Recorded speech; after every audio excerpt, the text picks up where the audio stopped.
Okay, I'm back. Now the other weapon I wanted to show you was a classic spear.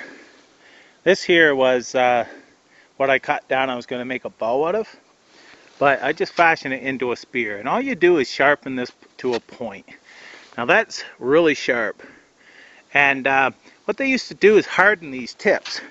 And how they hardened them is they would put them by a fire and just let them dry out. And they would become almost rock hard. You don't put them in the flames, you set it aside so just the heat, will allow it to dry out. But if you don't need or don't have a fire or ways to make fire, you can just sharpen this to a point. That there, it will go through, it will, if you hit anything hard, it's going to break this tip.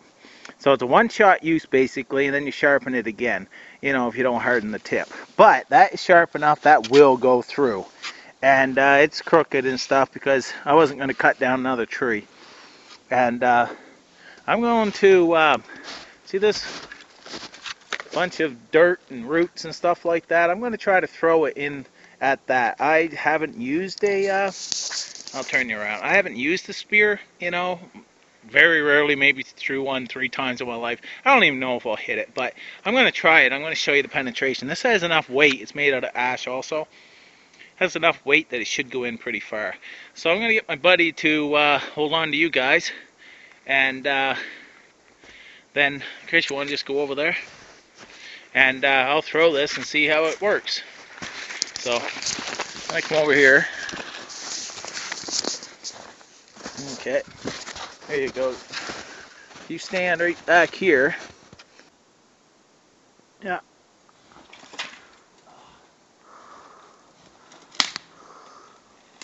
So much branches in the front of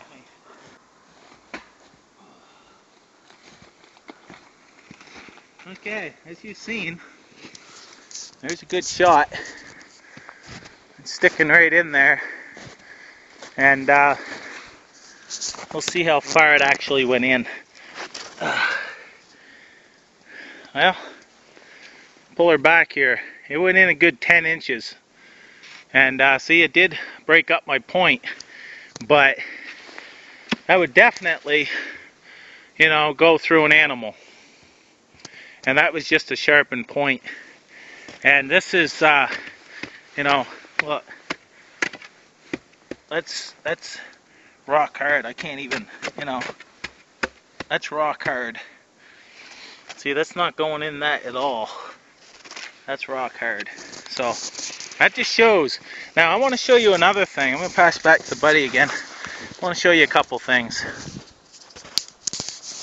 Now, with this here, this is a good hunting weapon, of course. As I just shown, that went all the way up to there in that frozen pile there. But you can use this as a defensive weapon. This here, if a pack of coyotes or something attacked you, this is my preferred weapon. Because you have basically a staff. You can, if they're charging, even a big animal, you put that firmly in the ground and you step on that end and then just hang on. And you can move that around or whatever, and they'll impale themselves on it. That's the way the Romans actually used to do it when people used to charge and stuff. They just set it on the ground and step on the back end. That would take the brunt, and they just hold it, and they'll impale themselves. Or, you can use it as a club. You got a big, long reach. So this is a defensive weapon plus an offensive weapon. This here's simple, but it is deadly. And that's 3 weapons right there that, that's all you need. This, you got a bow for range, plus you have the rabbit stick for range, or you can club something with it. Same thing as this. You can throw this if you get out in the woods and you get proficient with it. You can throw this and hit something. And, that's 3 simple weapons that you can use in any kind of survival situation. It's not too hard to make, and plus they're, proven. They've used them for, thousands of years. So that is, my take on primitive weapons and for hunting. Also, my other Way I would catch is by traps and snares.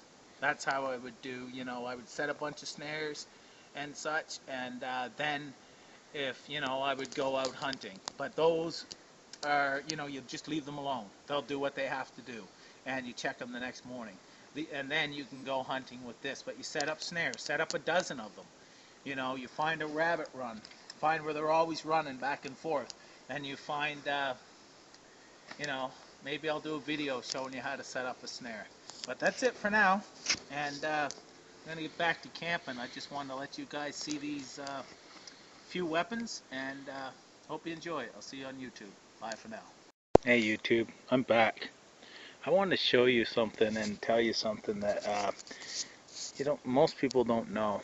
If you look right here, these are deer traps, and you look, it goes way down through here. This is a run that they use often. So, that's what you look for. I'll turn you around. That's what you look for when you're setting a snare for a rabbit.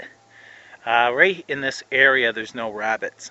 But if I go half a mile over to my west, there's a fir thicket where there's all kinds of rabbits. So I would have to walk there and set a trap or set a snare.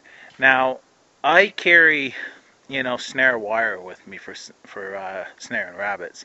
I haven't snared a rabbit for probably 10 years or so. You need a license. And it's a trapper's license, actually, snare. So I haven't done it, and plus I don't kill things unless I have to, basically. I haven't, I've got my hunting license each year or whatever. In about the last 5 years, only got like 3 rabbits. I've had all kinds of chances to shoot them and stuff, but I just don't.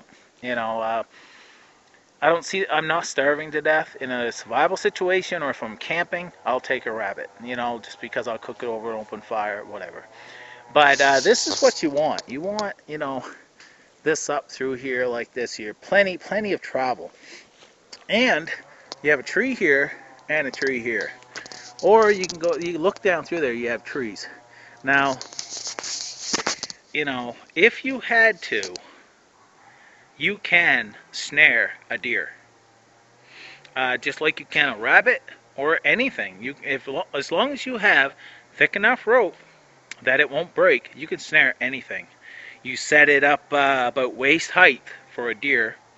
Actually, a couple friends of mine used to live over in Newfoundland. They told me they got their first deer by a snare. I don't recommend it, but they did that, and but 550 paracord, I would use that in a heartbeat. 550 paracord, that would definitely hold a deer. And because, well, that's pulling, it's getting tighter and tighter, and it's not going to snap that. 550 pounds, it's not going to snap that. If it does, well, let it go. You know what I mean? But that's got to pull so hard to snap 550. That's going to be tightened around his neck.